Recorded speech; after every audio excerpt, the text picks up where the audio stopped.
So thank you for coming. I kind of put the event at the wrong date, but the description had the right time. So I'm very happy that people showed up. So thank you so much. I see new faces. I think there's new faces. If you're new, can you raise your hand? Oh, there's a lot of new faces. Okay, so the way that these things work, it's like Elaine and I kick it off. She's sick today, so she can't come. So we wish her to get well soon and stop producing the things that she's producing that we don't want around. But normally what happens is that we have a very short meeting followed by a longer meeting, and not meeting, meetup, talk. And I tend to give you a little bit of information about the speaker, and I make something fake about them. So you have to guess which one it is. So our first talk is by Tony Arcieri. He's over there. And I will tell you a little bit about himself. So Tony is a Square engineering cybersecurity engineer. He cyber tweets about crypto and cyber privacy, not crypto. He's a Cyberinventor of celluloid and the cryptosphere. Tony was also a backup dancer for the Mickey Mouse Club till he got kicked out for excessive twirling. So let's give it up for Tony.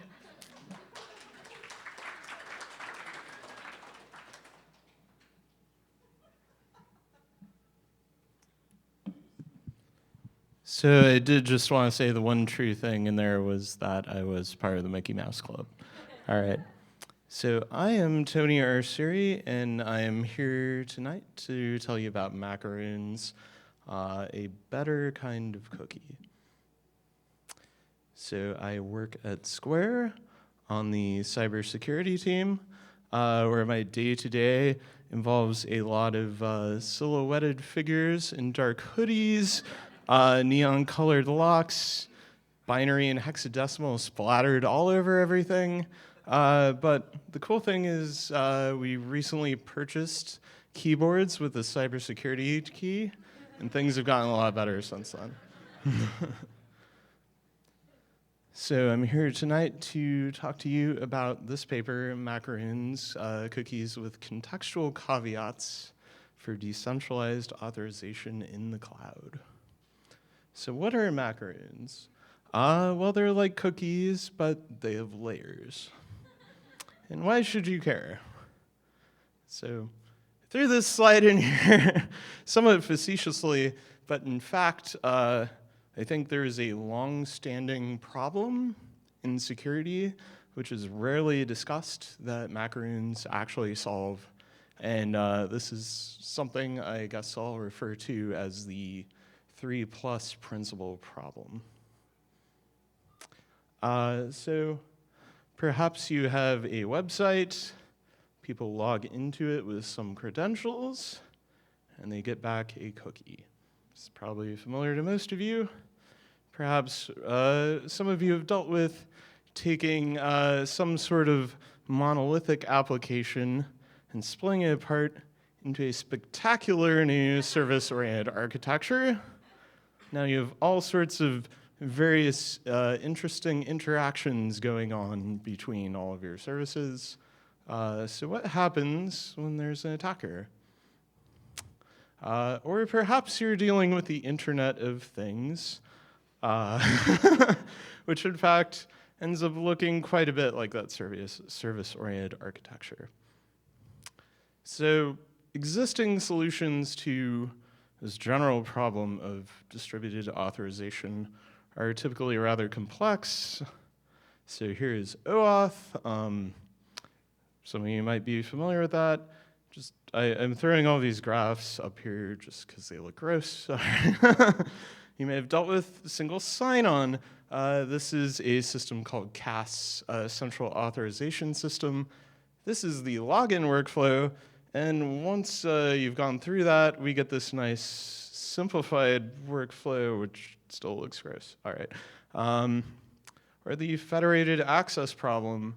This is SAML, or if you're familiar with it, something like JWT or CWT solves this problem. In fact, this is the simplified graph from previous systems where they used a even more complicated system. So what I would contend is if we can solve this problem if we can solve authorization for at least 3 principles where one of them might be human and some of them may be services, we can solve any authorization problem. And yes, so the poo emoji, which I swear this is the last one in my slide deck, I'm using to indicate a principle, an entity, a participant, an authorization decision. So I'm going to give you a very brief and biased history of access control systems. Starting in the 1970s, there was a great battle between these 2 types of systems. So either authorization systems were identity-centric, so they focused on who you are, or they actually tried to express in a distributed manner actual authorization principles. So the main sort of school of thought around this was capabilities, specifically object capabilities. And if you know, one of the things I would like you to take away from this talk is you should go look into capabilities. They're super cool. There's a very rich history of papers around capabilities. It's kind of a unifying concept between concurrency, data as seen by a kernel or by an individual system, and data in a distributed context. So you should totally go check out capabilities.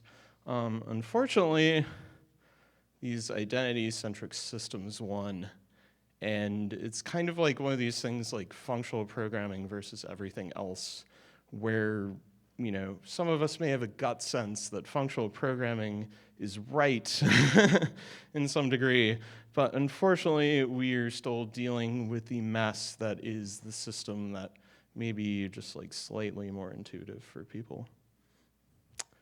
So yeah, maybe they're right, and I think we should really reevaluate these concepts.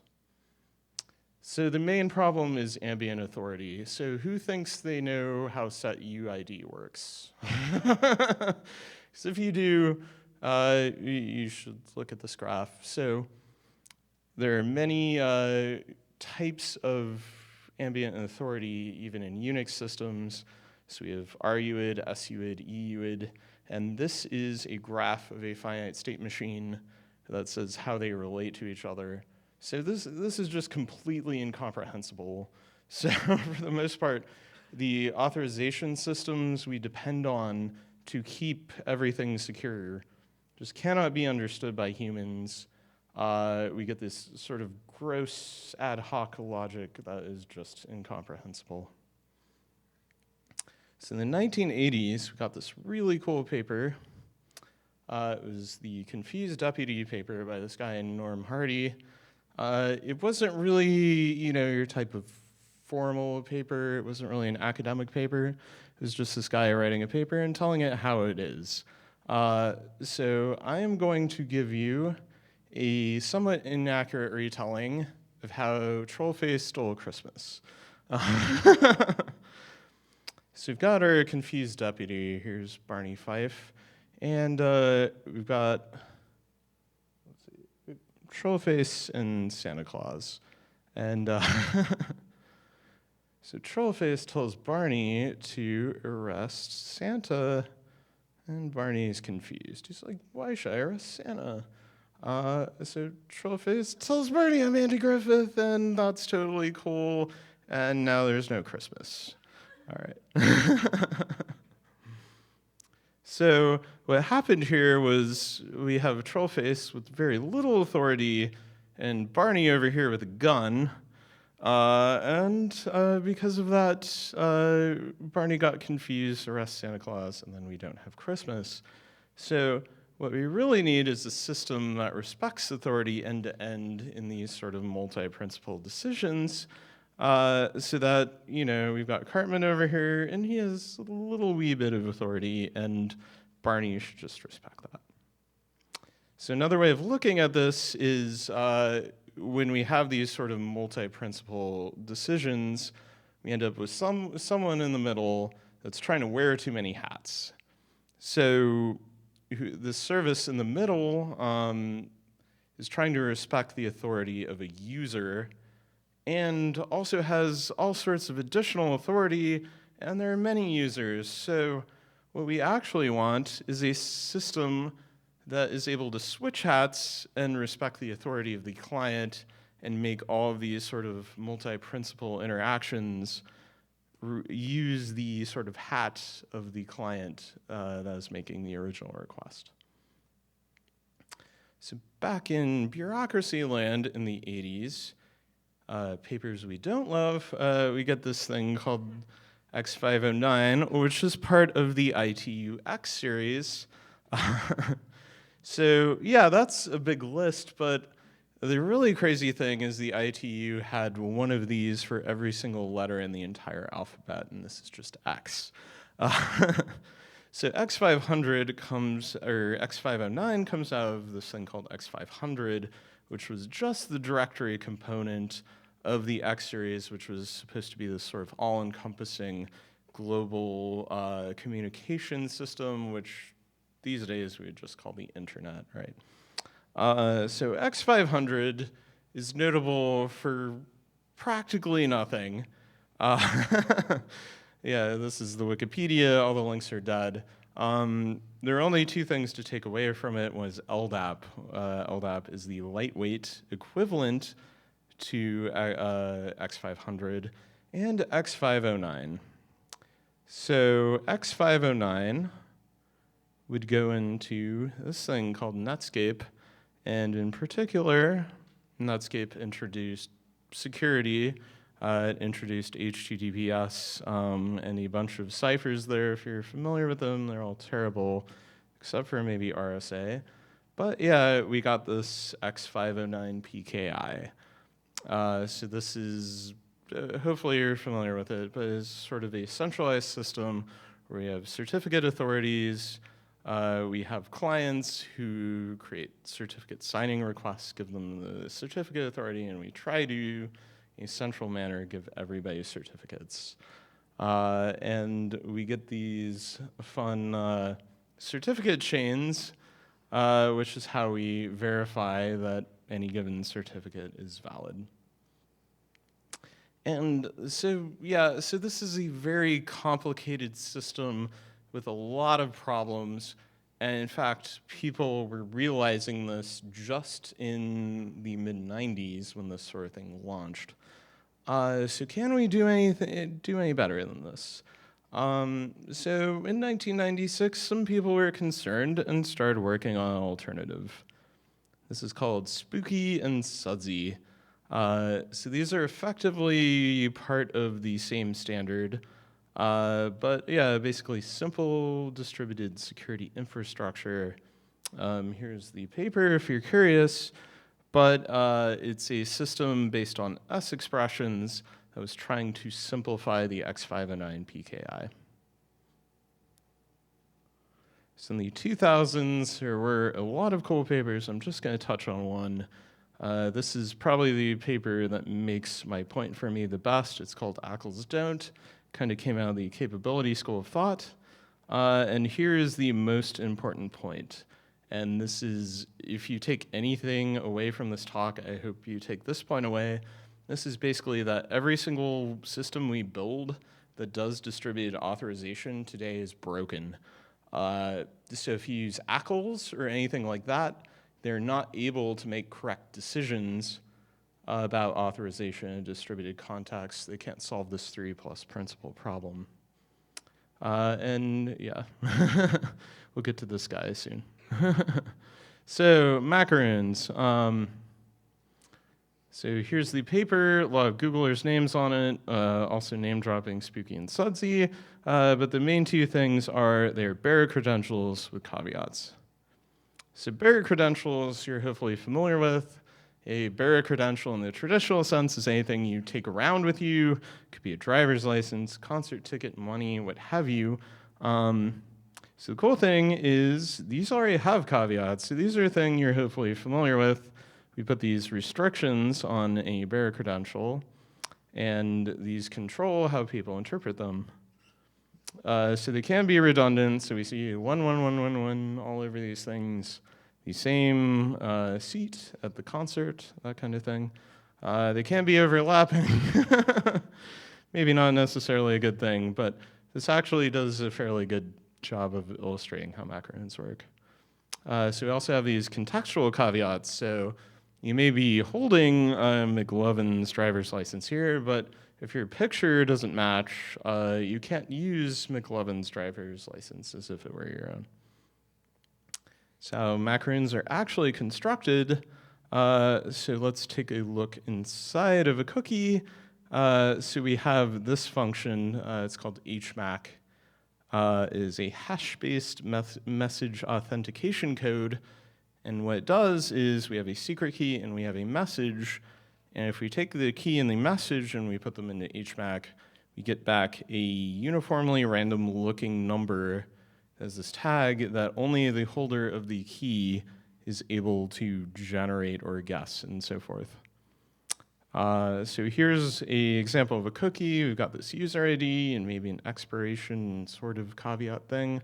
We hmac it, we get this random number, and that acts as the tag that binds the message to the key. So macaroon, it's a little bit different, and here's where we get into the layers. So we start out with this identifier, which is sort of a key identifier, and this random nonce. So that's just a random number to uniquely identify this particular macaroon. And then we can add caveats to it. So here we're trying to add a expiration. CID just says this is a caveat ID. So these caveats are sort of arbitrary and domain specific, but this should give you the idea. So the way we add this caveat to this macaroon is we take the original tag and use that as an hmac key. And when we do, we get a brand new tag, and then when we're done, we can just burn off that original tag. And so what we've just done is added something that the holder of the original key can still identify as authentic, but once we've added it, it cannot be removed. At this point, we don't even need that original key anymore. We can continue adding these caveats in this sort of chain fashion. So we just repeat the same process, burn the original key, and we can continue adding caveats as the holder of a macaron even without the original key. So this is very reminiscent of something called the Merkle-Damgard construction from cryptography. So it's not completely identical.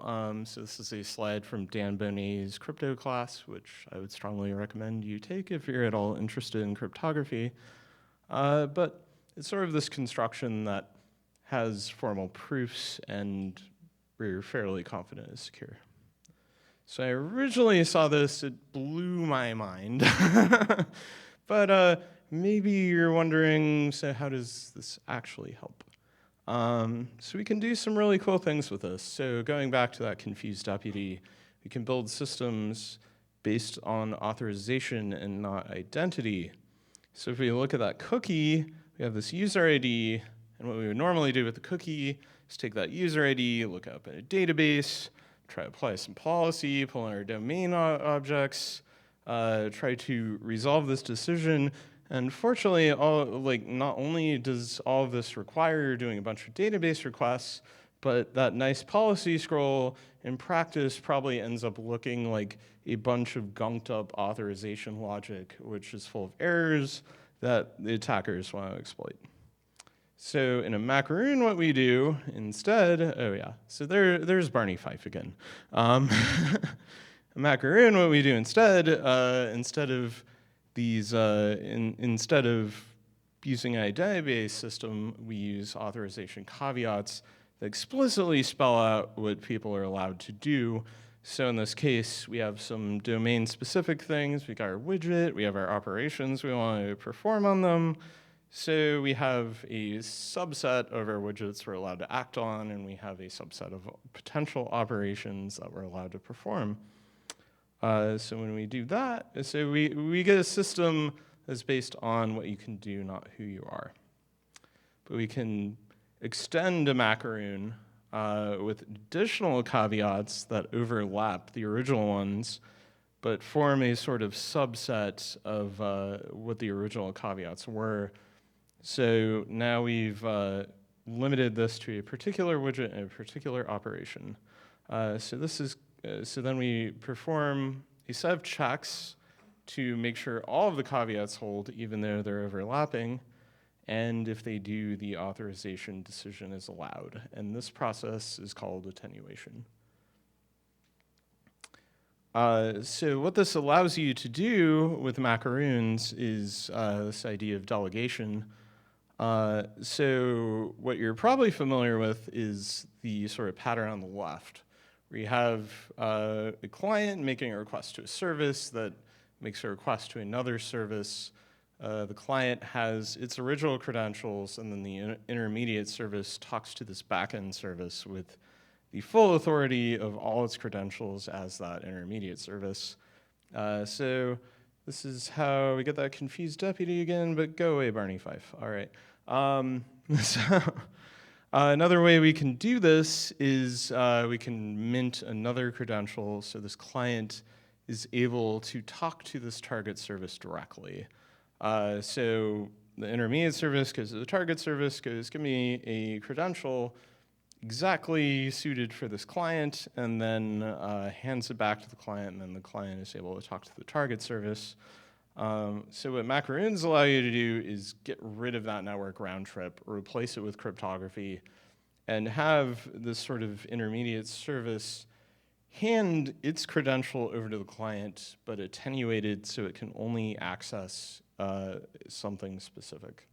So this is great for things like if you want to share a URL to a specific photo or something like that, and you want to time limit it to 5 minutes or what have you, right? Practically any holder of a Macaroon is able to do this, or any service which is authorizing things with Macaroons is able to do this. So we can take the full authority of any principal in this interaction, attenuate it down to the specific thing we want to be able to share, and then create a new bearer credential, a new Macaroon that you can give to anybody that expires quickly and gives them sort of like a brief amount of time to go interact with whatever thing they want to interact with.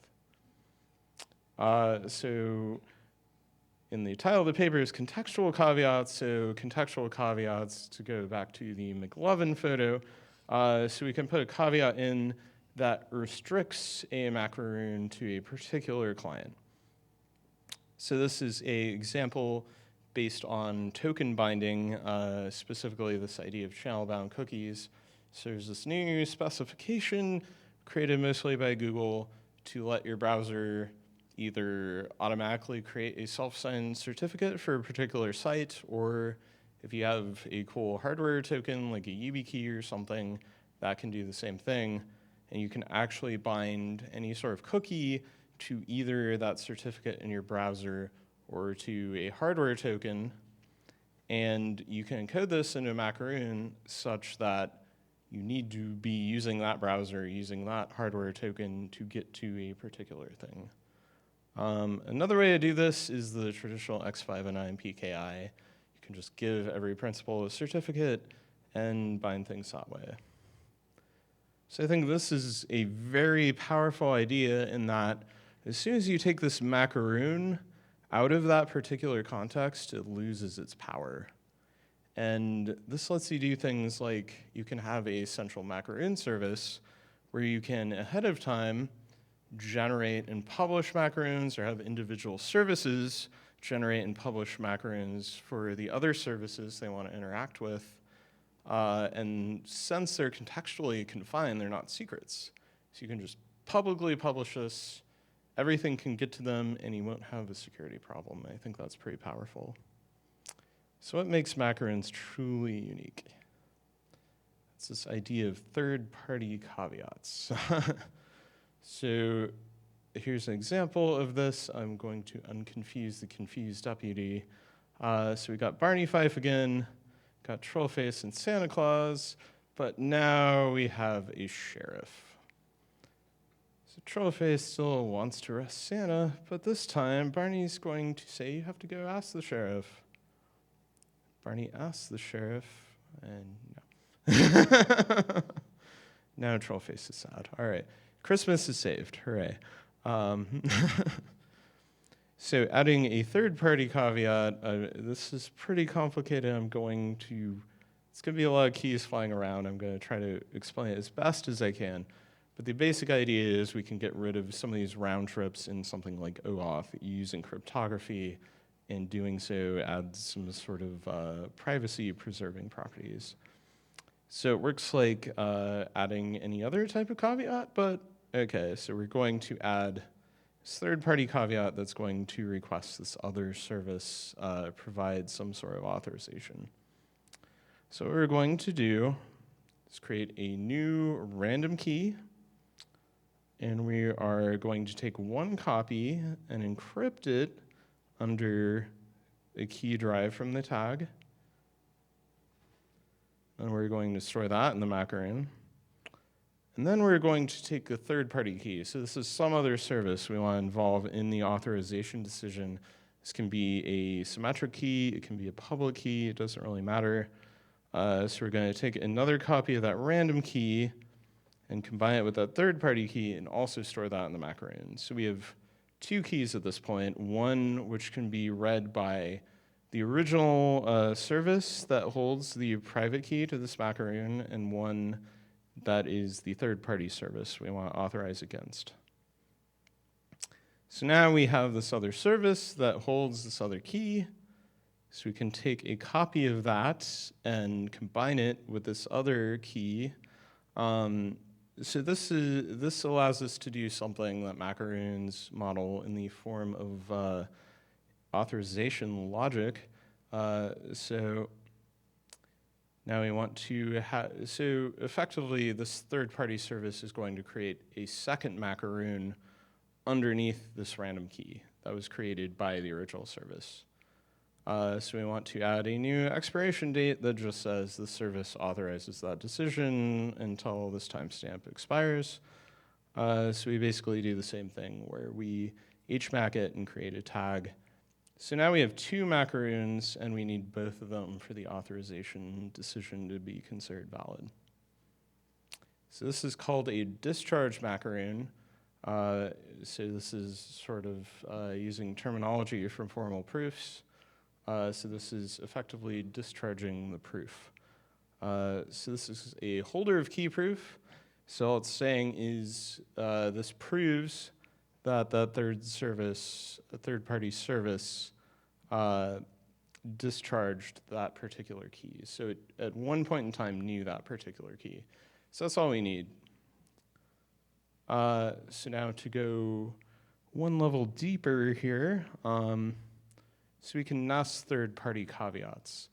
So any macaroon may have multiple third-party caveats, and discharge macaroons may also contain third-party caveats.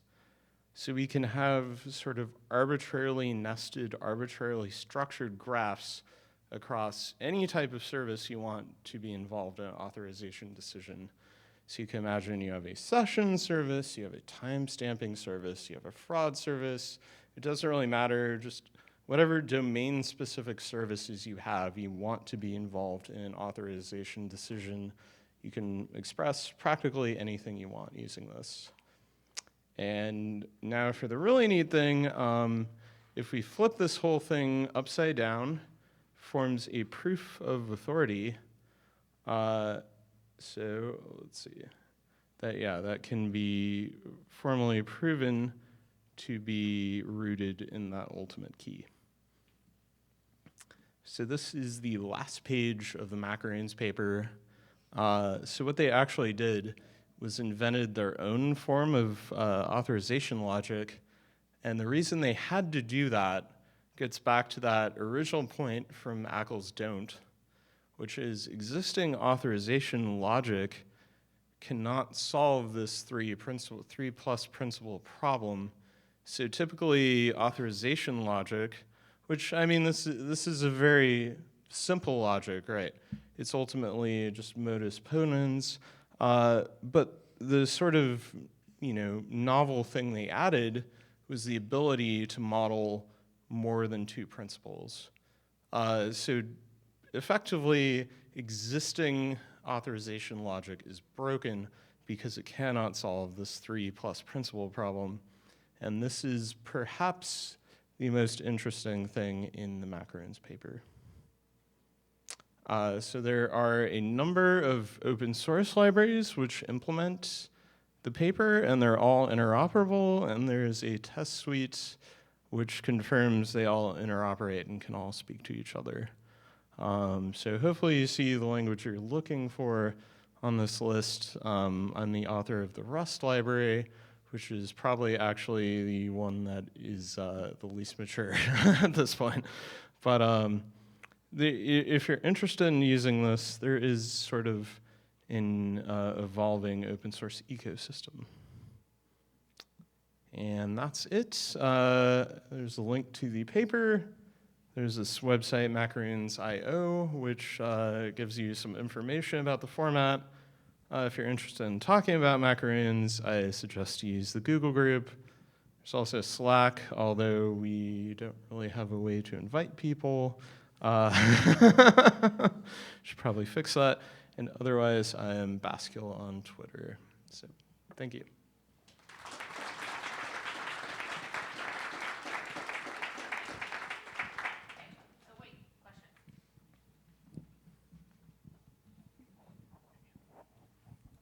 Anybody has any questions? All right, that way. I'm starting with you first. You've done such a good job of convincing me that capabilities are obviously better, and I do mean that. Yeah. I guess I wonder why they didn't win. Why didn't they win? Because they're more complicated, and worse is better, and et cetera, et cetera. Probably at the time. So actually, I wanted to talk about more of this in my sort of like brief history, like 2000 section. Wasn't really until 2000 plus that I think capability ideas really developed into a nice, robust framework that we could actually use. And really, when the competition was happening was in the 70s. So I think they lost out because the ideas weren't developed enough. It was more complicated, and people just preferred things that were simpler. But now things are getting more complicated. There are more attackers. The attackers are more sophisticated. The attacks are more sophisticated. So, now is actually the time when we're actually starting to need this sort of thing. So capabilities are kind of making a comeback. If you've seen things like Capsicum in Linux and BSD, Google implemented Capsicum, so it's a capability-based API for doing POSIX-like things, for example. So, yeah. I have a question about a scenario where, let's say, any stateless system, such as like a website. Yeah. Typically, you pass a cookie, you get the user, you check the ACLs like you said. Now, with Macaroons, let's say my admin suddenly becomes rogue, like maybe the account got hijacked. In a typical scenario, just go to my database, change the ACLs, demote him from administrator to just regular user or something like that. And then every time I do that check, I go back to the source of truth, no problem. What happens? How do I invalidate that Macaroon if I want to have the same effect in the scenario, since the client still has it? Yeah. So this is exactly what third-party caveats are for. So you can mint a discharge the last 10 seconds or a minute or what have you, right? So Macaroons allow you to do that sort of check. So you hold on to that discharge Macaroon or potentially n discharge Macaroons across n services that can sort of do that same sort of check, right? So if you have a session service, right, it's like, is my session still alive or is it expired, right? So the attacker, if they have a discharge Macaroon, can continue to use it as long as it lasts, right? So what you want to do is make it very short-lived. So when that 10 seconds is up and you've invalidated their session in the database, they have to go get a new discharge macaroon, and they have to go back to that same service. So it's kind of like you have to go back to the sheriff, and now the sheriff's going to say no. So effectively, you have split credentials, and you have to periodically refresh them, and every single service that's part of that authorization decision must agree that is allowed. If any one of them says it isn't, then the decision is not allowed.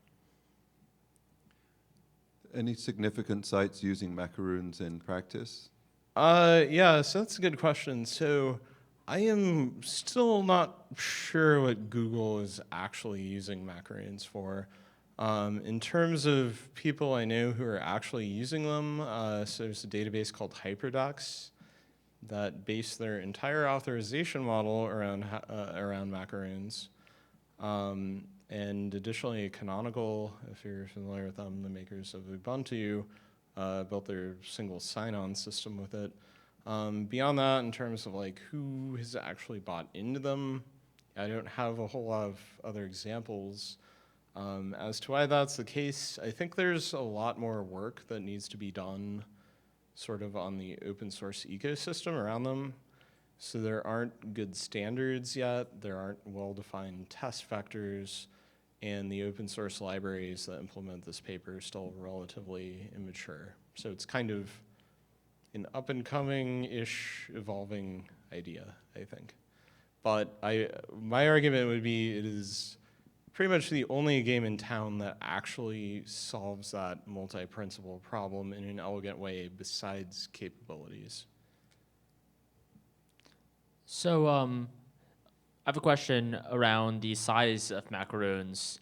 It sounds like a lot of caveats can be added to these macaroons, and recently there's been a lot of work in making time to first byte really, really short by sending as little data as possible. Do macaroons backpedal on this or hurt the time to first byte? I don't really have a good response in that regard. So for the, I guess all I would say is if you look at sort of competing standards, like something like SAML, which uses XML, or things like Jose Web Tokens, Jose Web Tokens, that kind of thing. I think in general, macaroons have a relatively compact format compared to the other sort of competing-ish standards that they're competing against. So beyond that, I guess your question is probably around like, are these redundant checks bad or that kind of thing? I think in general there is a lot of focus on making them small and compact in ways that previous bearer token standards have done a really, really bad job with. So there's no XML, so that's great. There's not even any JSON. I mean, so there was a JSON version of the format, which, unlike JWT and CWT, is actually interoperable with the more compact format, but people abandoned, the makers of the libraries pretty much abandoned the JSON format and unanimously chose the compact format specifically for that reason, I think. So I guess the thing is, yes, there's going to be some redundancy, but I think if you're looking at the spectrum of alternatives to this problem, it's probably doing a better job than most of them. All right. So let's give it up for Tony then. Yay.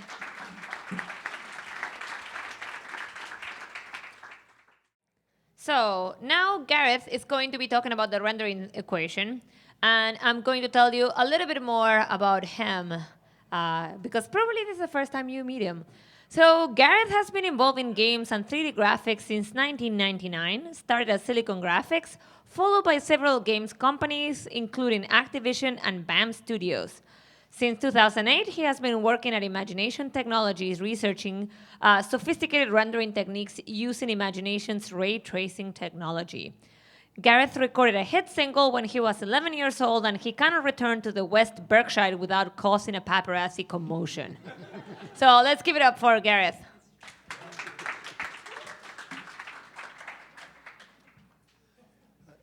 Good evening. My name's Gareth Morgan, and I'll be presenting my Papers We Love talk on what I think is one of the most important 3D graphics papers of all time. That is James Kajia's 1986 SIGGRAPH paper, The Rendering Equation. So I'll give a little bit of background before I jump into the equation itself with another equation. The ultimate origin of James Kajia's rendering equation is Maxwell's equations.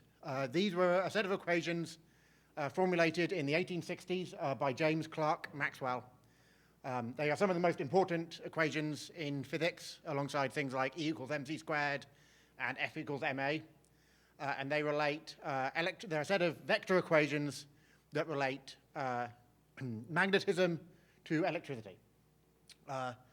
Because light itself is an electromagnetic wave, they also describe the behavior of light. So James Kajia took these equations and presented them in a form that could be approximated by a computer. So this is what he came up with, James Kajia's rendering equation. So what actually does this equation show? Why is it so important? If you look on the left-hand side of this equation, you see the term I. What is I? I, according to James Kajia, he described I as the measurement of the energy of radiation passing from some point in the world, x prime, to another point, x. Why is this important?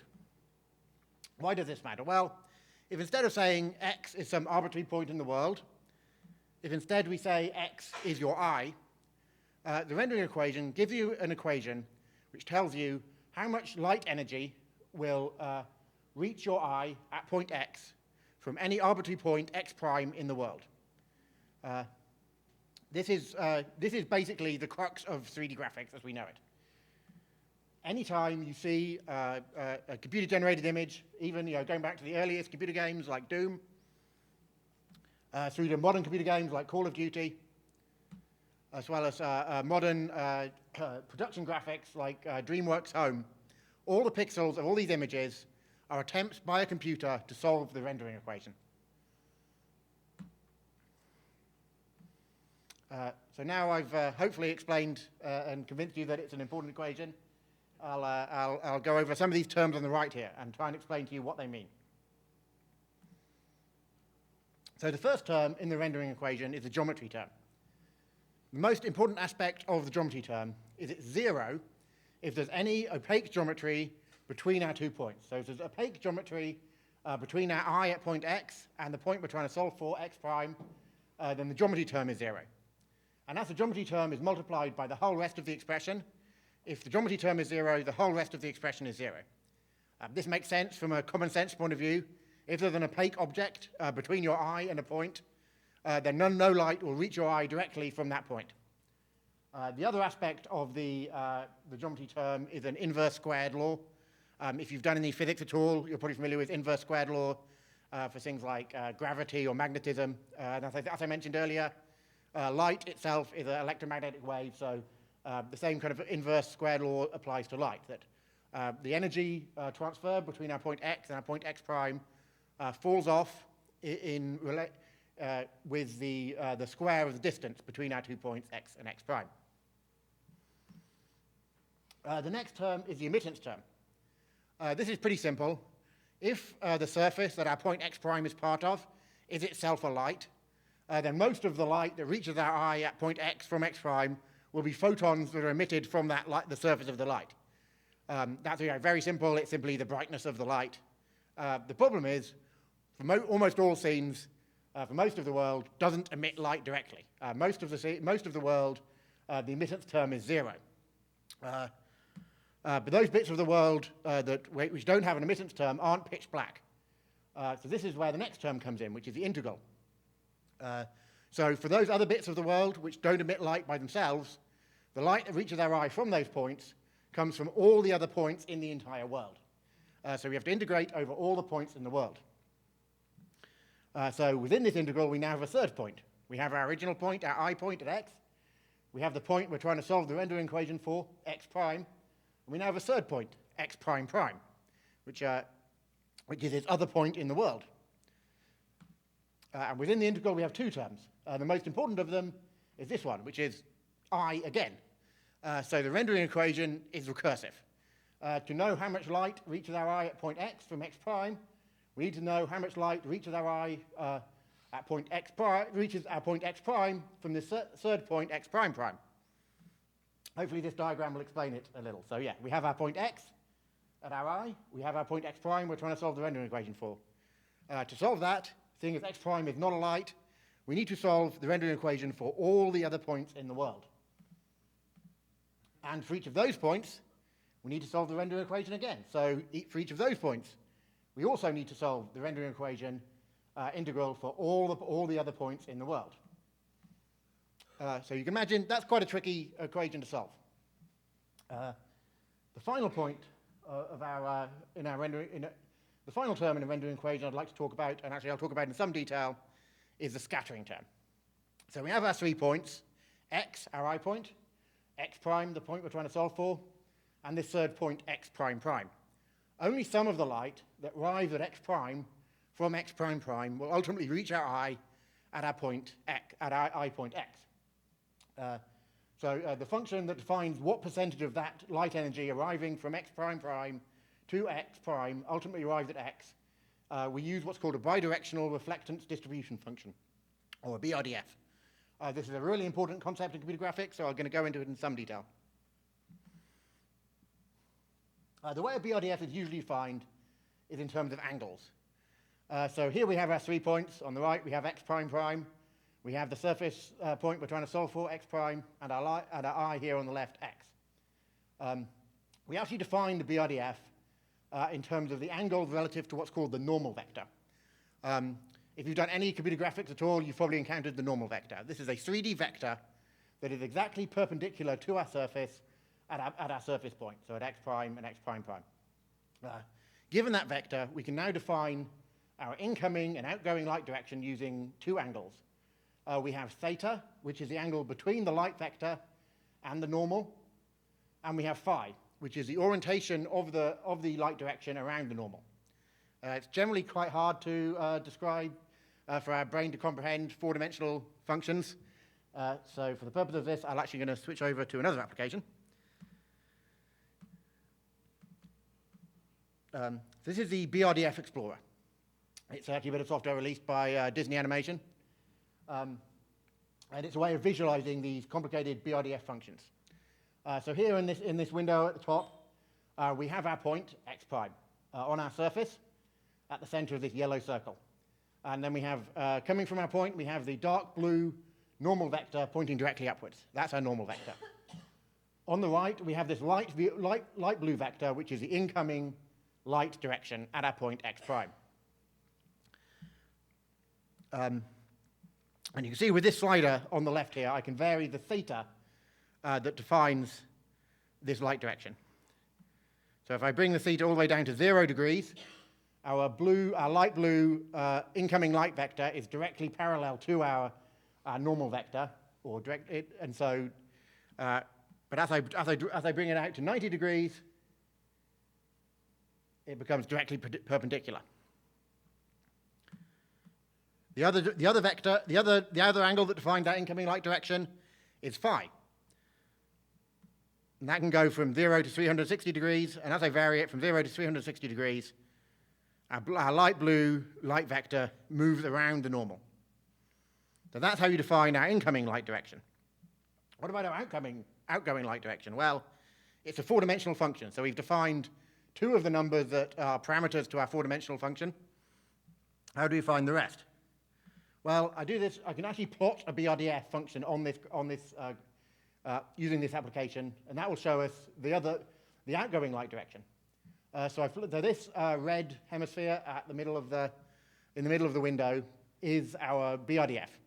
I've plotted the simplest BRDF of all, which is the Lambert BRDF, named after Johann Lambert, the 17th century Dutch physicist. And it simply says that regardless of our incoming light direction, our outgoing light direction is the same in all directions. So this is actually this plots the magnitude of the BRDF for a given outgoing direction as a shape in this window. And the shape is a hemisphere because the magnitude of the outgoing light is the same regardless of the outgoing light direction. So it just plots a hemisphere. A slightly more complicated BRDF is the Blin-Phong BRDF. So whereas the Lambert BRDF is a fairly good approximation of a very rough, diffuse surface, the Blin-Phong BRDF is a representative of a very shiny surface. And so it's basically zero almost all everywhere. So for a given incoming light direction, the outgoing light, the percentage of the light, the outgoing light is zero almost everywhere, except a really tight node centered around this pink vector here, which is our reflection vector, which is the vector we get when we reflect the light blue incoming light vector around the normal to produce this reflection vector. So for a small area of the sphere, of the unit sphere around that pink outgoing direction vector, we have a non-zero value for our BRDF. And that you can see by the green blob. The BRDF can have parameters which represent the surface properties at our point x prime. For the Blin-Phong BRDF has a power term that defines how smooth or shiny the surface is. So as the power term gets higher, sorry, I'm drawing the wrong BRDF. Sorry, that's why things weren't working right. So yes, this is the actual Blin-Phong BRDF. And as the power term gets higher, the node gets smaller. So only a smaller region of the outgoing light is non-zero. Almost all the light is reflected directly along the reflection vector. And if the surface was perfectly reflective, this function would be zero everywhere except exactly along that pink reflection vector. As the power term gets lower, the node gets bigger. And so this way you can vary the surface from a very shiny one to only slightly shiny one, to a slightly rougher surface. The final BRDF I'll talk about, very briefly, is the GGX BRDF. This is a BRDF that's actually commonly used in a lot of physically based shading systems that you've seen used in a lot of games recently. And the advantage of the GGX BRDF is that it can actually represent both a shiny surface and a very rough surface. So it has an alpha property, which when the alpha property is zero, we have a really, really shiny surface, really, really smooth. But as the alpha approaches 1, the BRDF approaches your basic Lambert BRDF. So in that way, you can define a bigger range of surfaces using just one BRDF. So that's a BRDF. As I mentioned, it's a really important concept in computer graphics, so I spent a while talking about it. Hopefully, you now have some idea, possibly the best known 4D function you'll ever know, hopefully, maybe. Right there. Sorry, wrong button. Sorry about that, wrong button. Okay, so I've now explained what the various terms that make up the rendering equation. For the rest of this talk, I'm going to talk about how we go about solving it. As you might have guessed by all this talk of integrals, the way we solve the rendering equation is with calculus. I'm not a mathematician. When I used to read graphics papers, I generally skim through the calculus, and I find some code that I would understand. I actually think that's a mistake. For these kind of graphics papers, you really have to understand, most of it concerns calculus, so you really have to understand the calculus to understand the paper. So I'm going to take a somewhat first principles approach. Apologies if this turns this from a papers we love talk into a high school lessons we hated,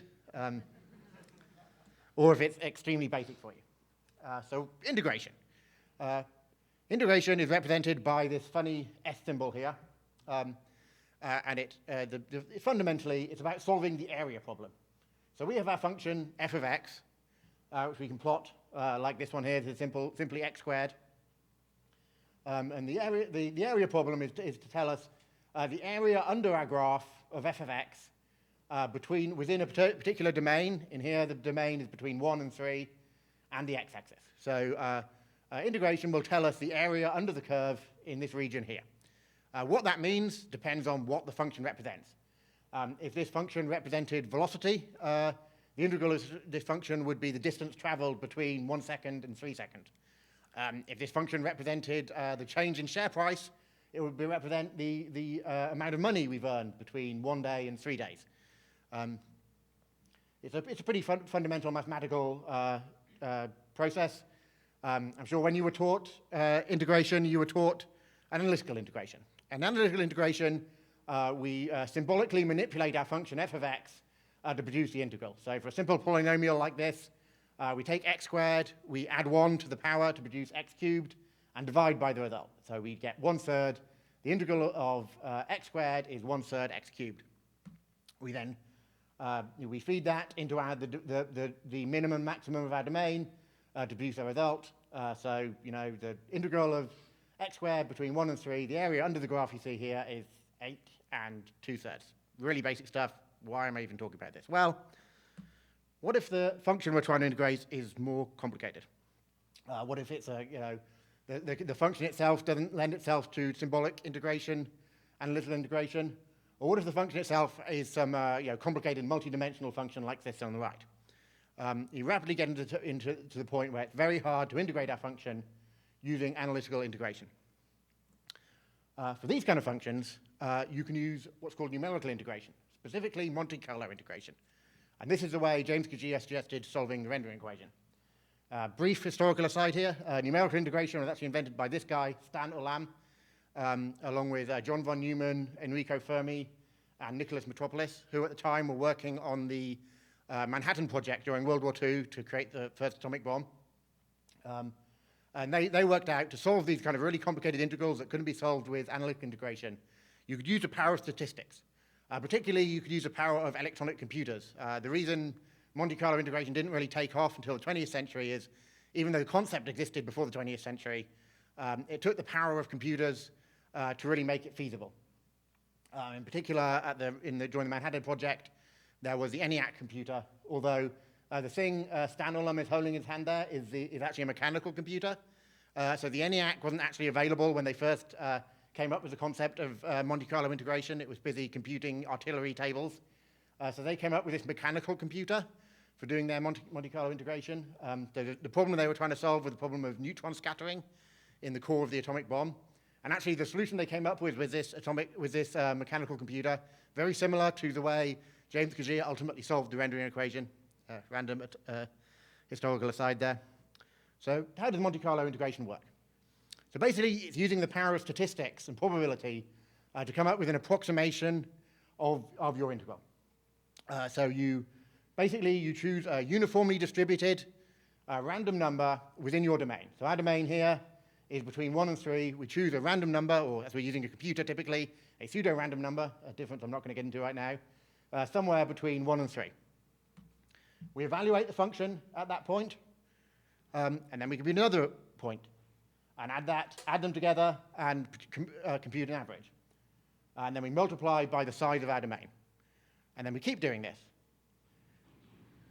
And I don't know if you can actually see the lines on this graph, but as we compute more and more points, the value that we come up with this way gradually approaches the actual correct value of our function. To get an exact value, the exact value of our integral, we need an infinite number of points.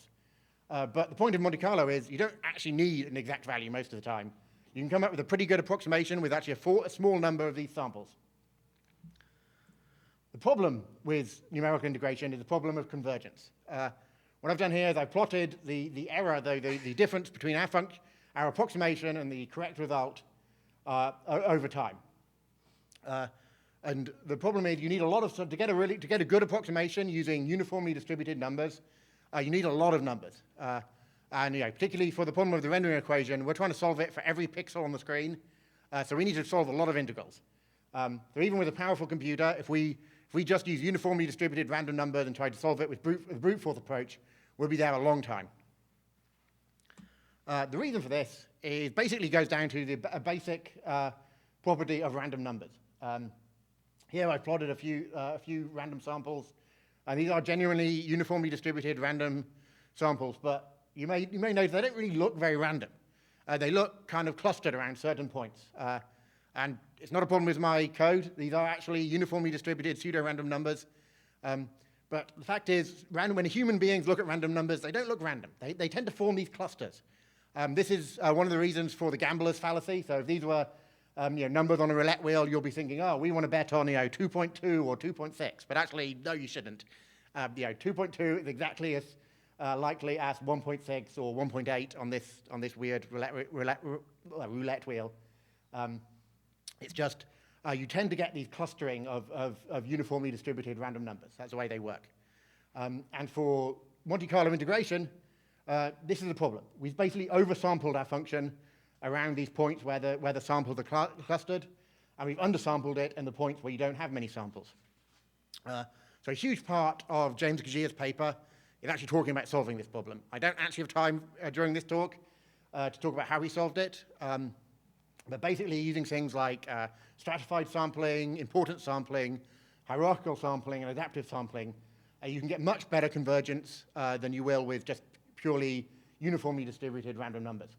That said, I don't have time to talk about this now, so just for the rest of this talk, when I talk about random numbers, just assume you don't really want to use random numbers for these kind of rendering equations. You want to use another type of number. Okay.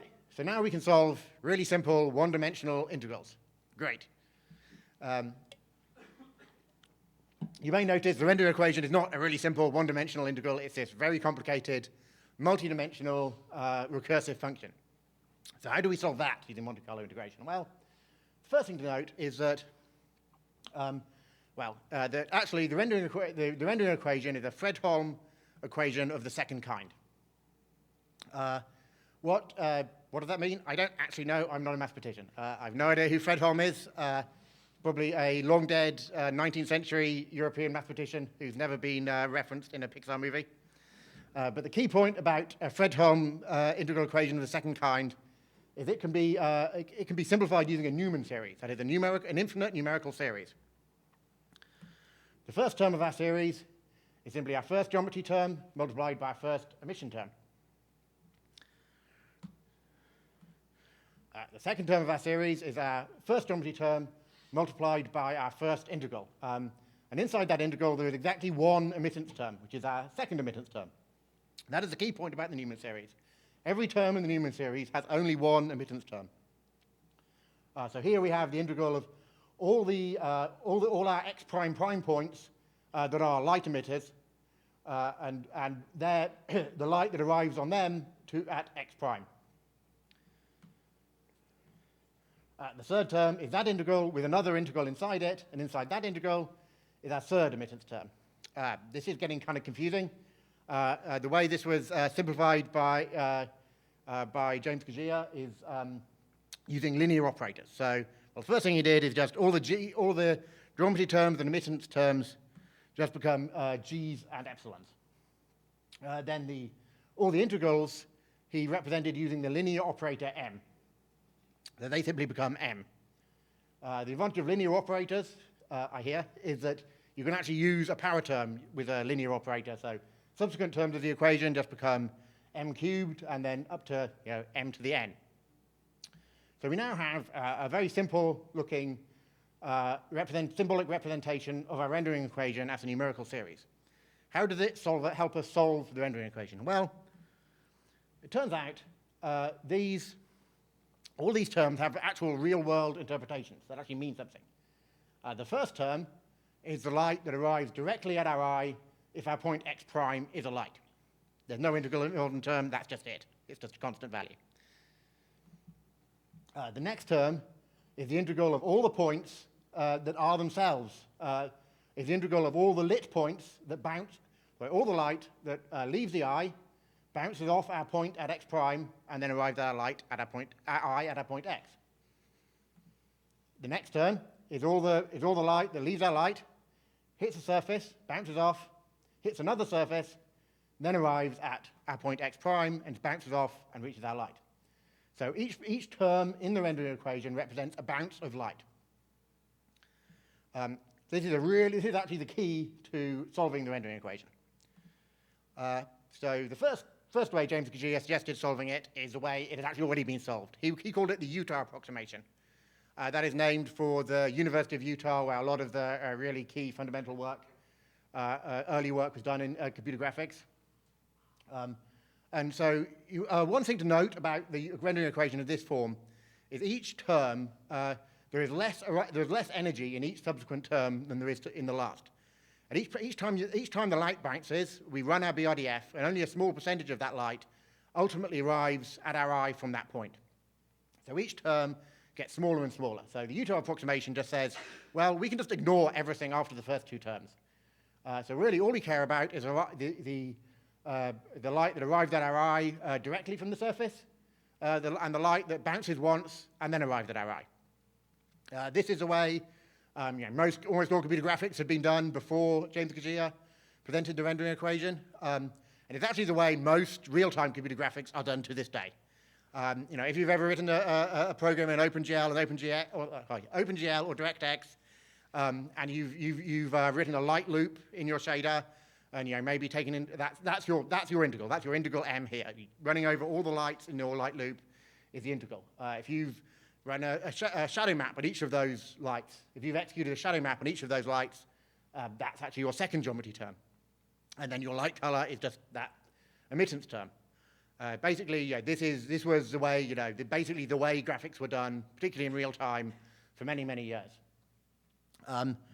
But even though most of the light comes from this, most of the light energy arriving in our eye comes from these first two terms, your brain knows the difference. If you exclude those other terms, even though your brain will notice that it doesn't look quite right. So this image here is a example of that. It's a good real-time rendering of a simple scene, but it doesn't look quite right.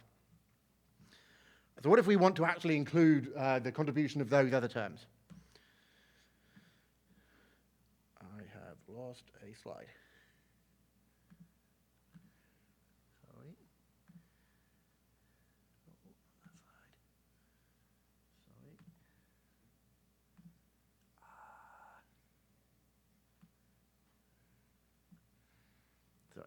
That was like the crux of the whole presentation.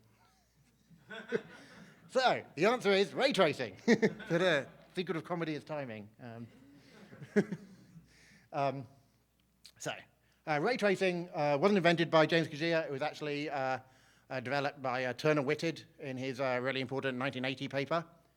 It's basically quite a simple concept. You basically store your world in a database. So you store all typically the triangles that make up your world in a database in world space, along with the surface properties. So all the properties you need, all the colors and constant terms you need to evaluate your BRDF at every point on your surface. You store that in the database, and then you query it, just like any database. But the way you query a database in ray tracing is you use array. Array is an infinitely thin geometric primitive. It has an origin in world space, a direction vector in world space, and a length. So you feed that array into your database, and it gives you a result. The result is the nearest point along that array to the origin, along with the surface properties at that point. The way Turner Whitted used this is to produce this kind of image here. It's taken from Turner Whitted's paper. So you shoot a ray from your eye point for every pixel in the scene. You see what that ray intersects with. You evaluate its surface properties, and then you emit more. You emit another ray. So, for example, to simulate the refractive sphere, or the refractive sphere, or the checkerboard floor, or you shoot a ray at the light to do the shadow. This is the way Turner Whitted used ray tracing. What James Gajia worked out is that actually, just like in our 2D Monte Carlo integration case, each ray, if you choose a ray with an origin at x prime and choose a random direction to shoot that ray in, that's just like computing your random point in the domain in the simple 1D case. That is, you're sampling the integral that makes up the rendering equation. If you shoot your random point and it hits a light, you've computed a sample in your first integral. You calculate your light color, the intensity of the light. You compute your Brdf at the point x prime, given your I point at x, and that's your sample point. If you shoot your random ray and it hits another point in the scene, that's your point x prime prime, and you need to shoot another ray from there. This time we use our point x prime prime as the ray origin. We choose a random direction, send it on that point, shoot it out into the scene. If that ray hits a light, you now have a sample in the second integral, the second term of our rendering equation, or the second integral in our rendering equation, and so on. If that ray happens to hit another point that's not a light. At each point, whenever we hit a light, we have our sample. We compute all the BRDFs up to that point, and that gives us the final value we've sampled, just exactly the same way as when we chose our point in our 1D example between 1 and 3 and evaluated our function. That's exactly what we're doing here using ray tracing. So this method of ray tracing can be called path tracing. It's quite simple. So you shoot just like in Turner-Whitted's ray tracing. You shoot a ray for every pixel that hits a point, our x prime point. You shoot another ray from there, randomly selected in a random direction, and eventually the light, that ray will hit a light. At that point, you've computed a sample. So you go back to the beginning and start again. You shoot another ray. You shoot another ray. Maybe this ray hits one point, then another point, and then hits a light. So you've now sampled the second integral in our rendering equation, and so on, and so on. At some point, you actually want to just give up. Rather, if your part hasn't found a light, again, every subsequent term in the rendering equation is less significant to the last. So at some point, you say, well, rather than bouncing around forever, even if we were to find a light at this point, the contribution will be so small that it's not worth it, so we just give up. So gradually, as you shoot more and more paths through the scene, you compute more and more samples for every pixel in the image, and your result will converge on a photorealistic, accurate approximation of the rendering equation. That's path tracing. That remains the gold standard of photorealistic graphics. To make this point here, so here's on the left here is a picture I found in a path tracing paper of the Sponza atrium scene. It's one of the most famous scenes you'll see in computer graphics papers, along with the Cornell box and the Utah teapot that I've been using up to now. And you see on the left a pretty good, very, very accurate photorealistic solution for the rendering equation for that scene. And actually on the right here is a photo of me in the actual Sponza atrium. It's a building in Croatia, in Dubrovnik, Croatia. Just to prove the point that it is a gold standard. Whenever you see an image that's been produced for like a Hollywood movie or a kind of ground truth image from a graphics paper where someone that's coming up with a rendering technique is comparing their technique to a ground truth, probably that image has been generated using path tracing. But that is not the only way to solve the rendering equation. The fact remains, whenever you see a computer-generated image that attempts to mimic reality, you're seeing a solution for the rendering equation. And nowadays, in computer graphics, you're seeing a bunch of really accurate, really fast ways of approximating the rendering equation that don't necessarily use path tracing, but can be executed in real time. And so more and more nowadays, you see people actually take it seriously in real-time games as well as in production graphics. So I've really had to skim over a lot here. I barely touched on a lot of subjects and had to cut out a lot. So if you want to know more about it, I recommend reading Physically Based Rendering from Theory to Implementation by Matt Farr and Greg Humphreys. It is the definitive tome on the matter on photorealistic rendering. It actually won an Oscar, interestingly, this book. I'm not kidding. So finally, if you enjoy talking about this kind of thing, I do have a meetup group, Nerds with a U, on meetup.com. And I also have a book if you'd like to buy it. It's not won an Oscar yet, but I do have a chapter in the latest edition of GPU Pro 6 entitled Hybrid Ray Tracing on a Power VR GPU, out now on CRC Press. Thank you. Are there any questions?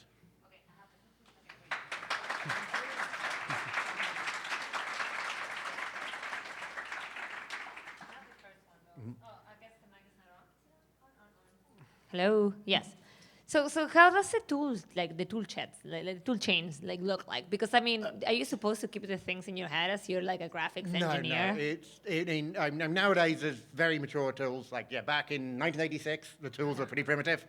Nowadays, depending on your application, like production graphics has a really mature set of tools and renderers, and real-time graphics has a lot of game engines and people that have done this for you. So when you're using Unity or Unreal or 3ds Max with a particular renderer, you don't have to know what the rendering equation. You just need to know how to use the tool.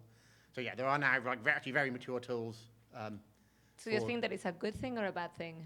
I actually think it's a good thing. I think it's I think really? I have obviously I'm biased because I work for a ray tracing company, but. Right. Coming to you.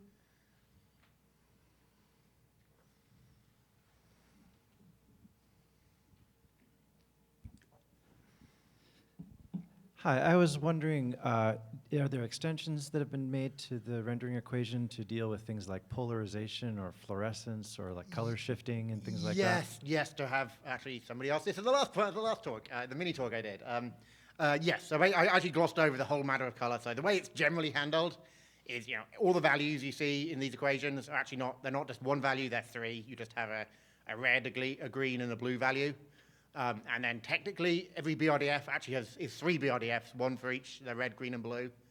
Although generally the way it works is basically the BRDF just has a color value or multiple color values, and your incoming, the result of your BRDF is scaled, or some component of it is scaled. But actually, some BRDFs do handle that kind of thing, where it's like actually each color component has a separate BRDF that handles that kind of thing. And then really sophisticated ray tracers that are actually trying to simulate it, almost more, in a more sophisticated way. They will actually deal with polarity and wavelengths and things like that. Any questions? Fine. It's just for the video. So in a practical ray tracing algorithm, is it important for the image generation to be deterministic? So like is the selection of the rays actually heuristic rather than random? Of course, it's not actually random. It's pseudo-random is the way, if you're doing it in software, all software is deterministic. And so that's the difference between a pseudo-random number and a random number. If you have this in hardware, for example, the imagination's hardware, you do get sometimes the hardware can be non-deterministic, but it's still, there's ways of solving that problem to make it deterministic. More importantly is the way you choose the samples in your domain than the actual determinism. Is that I say uniform. You rapidly, even in fairly trivial examples, you rapidly get really bad convergence if you're just choosing uniform. That's like the Fisher-Price my first ray tracer will use uniform sampling, and you rapidly want to use actually not random numbers at all. Like you want to use you either use stratified sampling, which are random numbers, or other types of sampling which aren't actually random.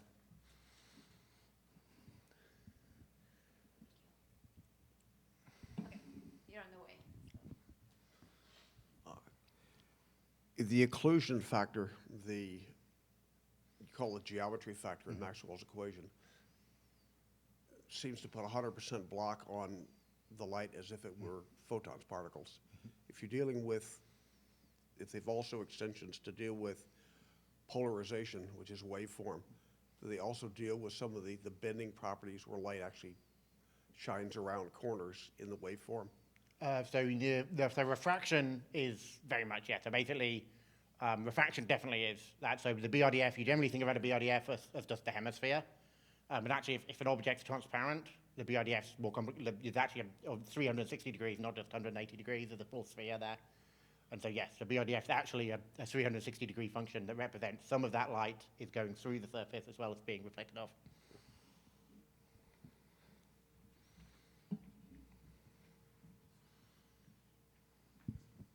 Could you just expand a little bit? You said that there's extensions to the equation for polarization, but the question is that since it seemed like the equation was just a restatement of Maxwell's equations, I thought Maxwell's equations were already, you know. I've never done ray tracing that involves polarization, so I couldn't actually answer that. Yes, I believe that there's ray tracing the way that's used for 3D graphics, so even production 3D graphics, while it does have some more complicated light effects, doesn't really, but then there's ray tracing for physicists who are actually trying to simulate like real light transport. That they don't just need a pretty picture; they're actually trying to work out exactly how photons transport, and they do have to deal with that. I've never even seen that kind of thing in action, but I know it exists. It is, and they do use ray tracing for it. But I don't actually know how they handle that. I have a crazy friend who a long time ago created a modeler which emitted photons from all the light sources in a random way and had a pinhole camera. And if the photon magically managed to go through the pinhole, then you got a hit. And the reason I know about it is he stole every computer we could find and ran it for a long time. And eventually this very fuzzy image gradually became slightly more, you could actually start to gradually see what the thing, it was very, very, very high fidelity, took forever. So that's why you don't do it that way, I guess. And there are a bunch of ways to do it the other way. Like there's various ways you do. Like this is reverse ray tracing, is where you start at the eye and work outwards. There are like innumerable techniques. Since 1986, there are 1,000,001 different variants on this techniques, and and many of them are actually based on emitting rays from the light and from the eye, and various different combinations of that. This may be a naive question. Is there still competitive advantage in gaining efficiencies in computing the rendering equation and ray tracing and all that, or are we at the point where we have enough computational power that your code can be naive and it'll still be fine? Well, the key point is that actually you're rapidly, you'll actually run out of bandwidth sooner than you'll run out of compute power. Like you have really powerful GPUs out there, really powerful, particularly GPUs. But if you do just take a brute force approach, long before you'll be starving the GPU and so the compute will just be idle. But it rapidly just becomes a bandwidth problem very, very, very quickly. Just because you're basically doing, as you can see by some of these slides, you're basically doing random, basically that looks like random access in a lot of ways.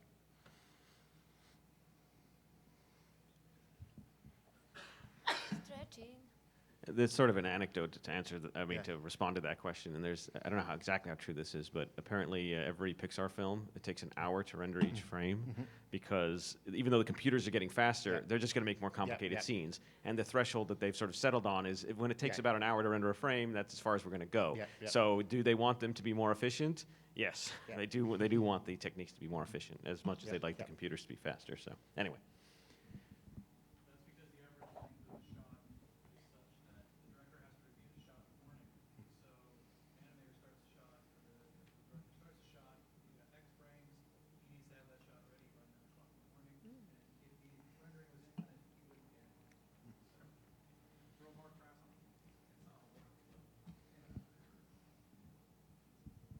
Yeah, you gave 3 examples of BRDFs that kind of make the image look pretty and how we want it to look like, but how do you measure an accurate BRDF, or is that such a thing? It is actually. Interestingly enough, the Cornell box you see here, it is actually a physical thing. So when they first did these, this is actually another approach to, actually predates Kajia slightly, which uses finite element analysis.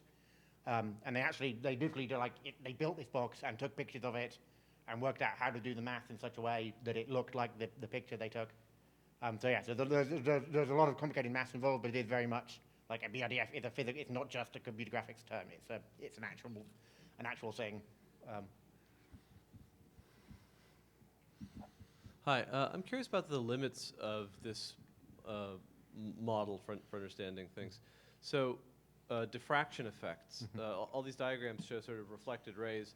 I was wondering, can you also configure the BRDF so that it's modeling diffraction effects in the same way that you're saying you could do it for refraction with transparent surfaces? Yeah, so in, not in the original paper, but yeah, since then it has been, yeah, so you mean actually like, where the actual medium itself isn't just air, it's something that has stuff in it? Light hitting edges or small cracks, passing through areas where the wavelength of light is relevant. Yeah, you just have to make, there's been extensions to it that have done that. Another, we're thinking about extensions of it. Like if you think about the sort of imaging that submarines would want to do with sonar, where you're using some wave-like medium that's not light, or if you wanted to like model spaceships zooming around where there's like gravity and relativistic effects. A lot of that. I mean, how much of this model is general, and how much of it is really limited to situations where you can usefully think of light as always going sort of straight and bouncing off things? So I mean, the big thing actually, so one of the big additions to this model since James Garcia produced it was that the idea that actually the thing the light is traveling through isn't just air. There's fog in the air or smoke in the air or water. That kind of transmissive medium. So that will totally and actually modern production renderers and not real-time renderers too do take that into account. In terms of relativistic effects, the people who are doing it for simulating, galaxies spinning around, they totally have to take that into account. Most production renderers did, although I did see there was a paper on for Interstellar. Apparently, they did actually change their path tracer to take into account relativistic effects. I don't know. I didn't actually read the paper, but it might have just been PR. But for doing the black hole in Interstellar. So in a way, for me, this has been like introduction to 3D graphics. It's like, did I miss something? Is there any sort of like account for the type of texture that I'm dealing with? Because you're talking about like how light bounces off, but I mean, does it matter whenever you have something that is like porous versus something that is supposed to be glossy versus something that is supposed to be? So that's basically the BRDF. That is basically the essence of the BRDF is to represent like what surface is this? How does it reflect light off? Like, is it transparent? Is it glossy? Is it matte? And that's basically what the BRDF represents. Because I heard you said that, but it's almost like, I mean, so basically you can just represent glass versus like hair in that way? That's basically the BRDF in its fundamental form is like, the difference between glass and hair and wool and metal. That's the BRDF. Do we have any feeling in the real world for what are the major components of the BRDF in real surfaces? There's quite a bit.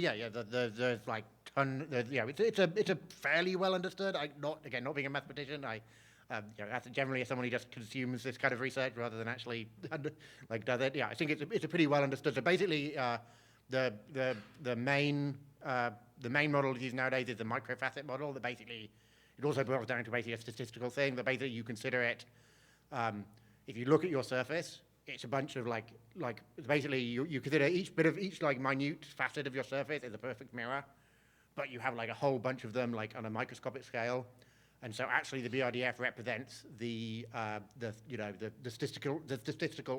orientation of those like tiny facets statistically.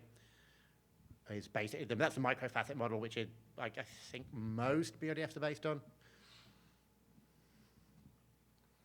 Any questions? All right, let's give it up for Gareth.